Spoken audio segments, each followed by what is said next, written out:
مرزا علی bag ہیں جی برطانیہ سے. وہ کہہ رہے ہیں جی کل چودھری پرویز لائی نے اپنے انٹرویو میں انکشاف کیا کہ حکومت کی ٹانگیں کانپ رہی ہیں.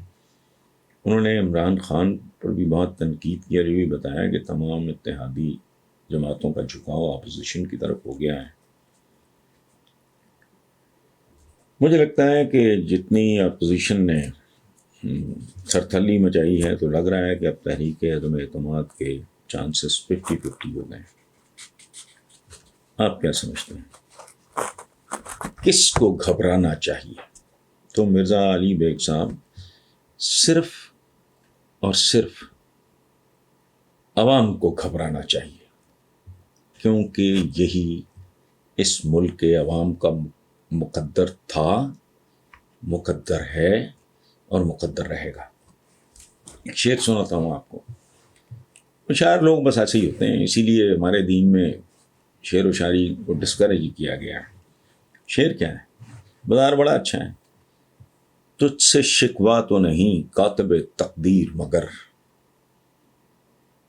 تجھ سے شکوہ تو نہیں کاتب تقدیر مگر، رو پڑے تو بھی اگر میرا مقدر دیکھے.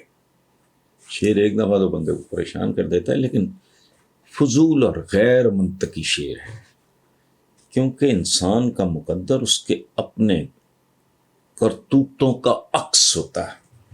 عربی کے ایک محاورے کا ترجمہ ہے کہ انسان کا نصیب اس کا مقدر اس کی افتاد تباہ ہوتی ہے.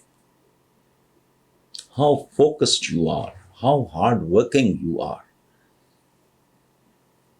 آپ کسی کاز کے لیے، کسی مقصد کے لیے کتنی قربانی دے سکتے ہو.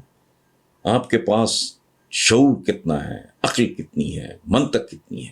قرآن پاک کبھی سنجیدگی سے سمجھ کے پڑھیں تو سمجھ آ جائے گی. وہ تو دین کو قبول سوچے سمجھے بغیر اس کو ڈسکریج کرتا ہے. یہ میں نہیں کہہ رہا، قرآن پاک میں لکھا ہے. سو ہم سب کو اپنے اپنے گریبانوں میں جھانکنے کی ضرورت ہے، بہت دور دیکھنے کی ضرورت نہیں ہے.